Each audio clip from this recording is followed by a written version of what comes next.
When I was a kid, I had two dreams: comic book artist and voice actor. Let's talk about that first one. I vividly remember the very first comic page I ever drew. It was 1991, and I was trying to turn a scene from The Simpsons into a comic page, sort of reverse engineer the storyboards, if you will. I don't know why, nothing precipitated it, it just seemed like the right thing to do. I taught myself to read using comics, and for whatever reason, they always just felt right to me. They were my gateway to many things, from comedy to tragedy, absurdity to philosophy. And then I felt something else, throbbing deep inside me with a certainty that was as rigid and unwavering as a shaft of iron. One day I would be a comic book artist. I didn't know when or how, and I kept not knowing for years, but then I found what seemed like the solution: webcomics.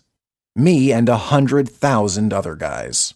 So you know how the internet used to be fun? How it was the Wild West, and you could do or say whatever you wanted, and we were all just discovering that together, expressing ourselves, enjoying ourselves? Well, that applied to comics too. Nowadays, anyone can get a job at something like Marvel as long as they have a mental illness in the right Twitter bio, but back then it was nearly impossible. It took years or decades of hard work and practice and working your way up from the bottom, but with the internet, fuck that. Suddenly we had a world where you didn't need a publisher, or an editor, or a fucking audience. You could just make whatever stupid, violent, depraved, ugly, edgy, asinine bullshit you want. Just upload anything. Your ungestated load, you rubbed out on your lunch break, fuck it, just put it up and see what happens. A moose dressed like Captain Kirk shitting out of a car window, a Far Side successor with a serious dark twist, verticals about eating feces and fucking the occasional corpse, some terrifying Xeroxed heads, and let's not forget the ceaseless torrent of slice-of-life comics featuring nerds who loved video games. I read many webcomics, and eventually I'd have a list that I'd go through every day with an almost religious commitment, watching the up-and-comers, the hangers-on, seeing who got good enough that they might actually be considered a pro, and who was definitely lame enough that they could totally be considered a pro. It wasn't all tits and video, though. Some tried to tame this new frontier, to take it and themselves seriously.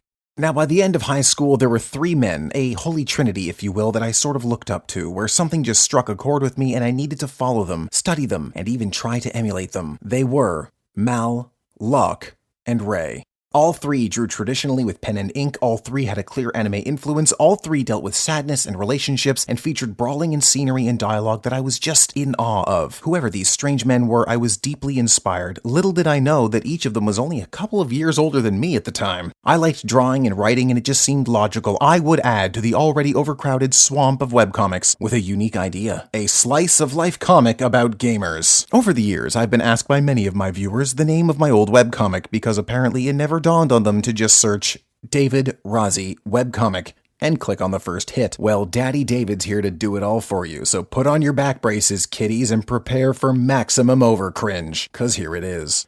Nether Oak. A suburban adventure. A comic about a group of ravers helping vigilantes stop the Yakuza from distributing drugs that turn you into a delusional zombie when you listen to music.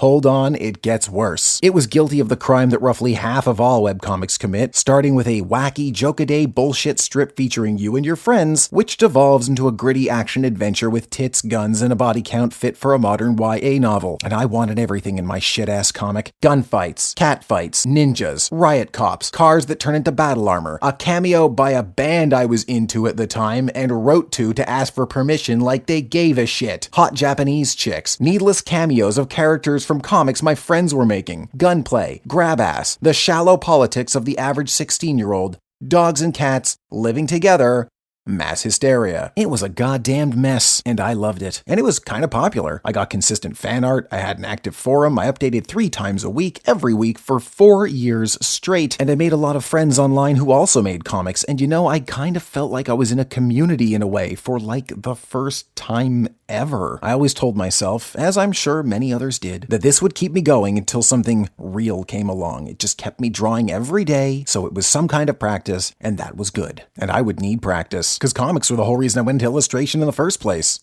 Mostly. What they didn't tell you in the course outlines was that most of the skills you'll need for comics are taught in animation.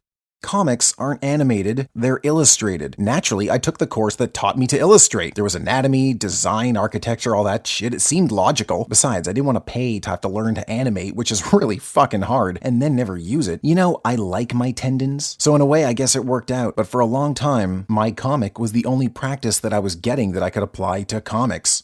I was hosted on Keenspace, now Comic Genesis, which was the anyone can join dumping grounds for people trying to get on Keen's Spot, which was a name that used to mean something back when webcomics meant something. Do they still? I don't know. But they sure did then. And Keenspace had, if memory serves, about 15,000 registered subdomains when I was there. I'm sure mine was nothing special, but I loved what I did, and I really felt like I got a little better with each upload. I watched the careers of my idols take off and believed that one day I too would make it. But 4 years is a long time.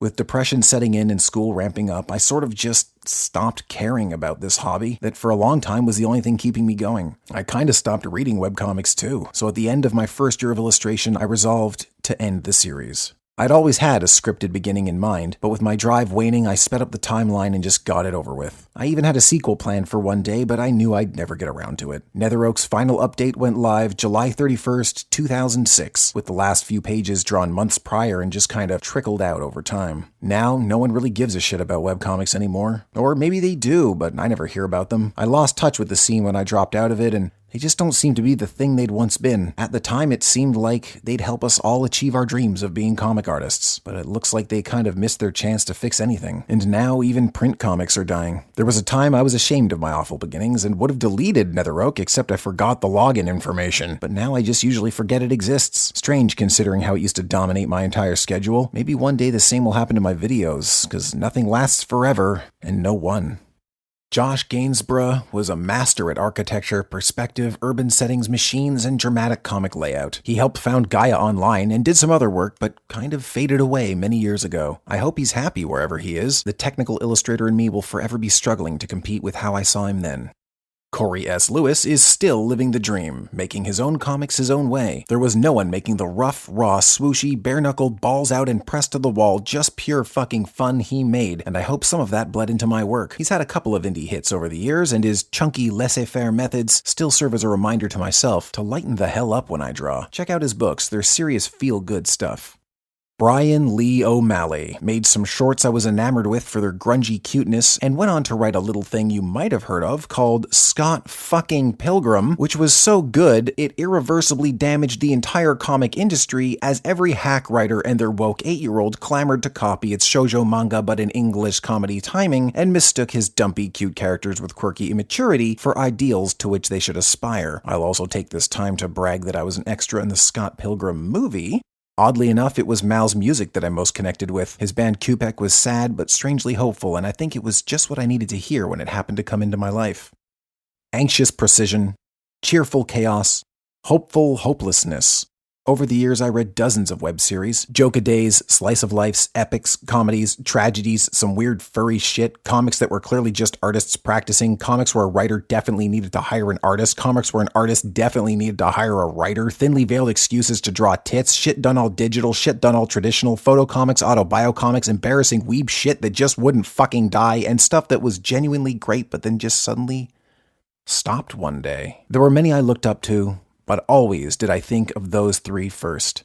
And I was no comic artist, but for a time, they made me believe that I could be. Eventually I did graduate from college, but I had no projects to hammer into every day, and slowly the itch started to come back. I missed making comics and telling stories and having a project to keep me going and help me express my emotions and connect with others, and so Technical Dave was born. It was, again, just something I needed to do. It wasn't something I could explain, but I knew there was something lacking. I made it thinking no one would watch, and I would keep making them even if no one were. It's a compulsion. Comics, stories, making these videos, I guess, is just who I am for now, and in a way, it's all I ever wanted. I had two dreams: comic artist and voice actor. I'll never achieve my dreams of being either professionally, but I can combine them here online. So in a way, I'm already both. It is a tamer internet than we once knew. The impossibly distant and beckoning horizon, no longer as bright and open as it once seemed, and this too will one day fall into darkness, be it by my choice or censorial websites, life obligations, or just the inexorable march of time. But until then, I'm glad you're all here with me, helping me live my dream. Thank you.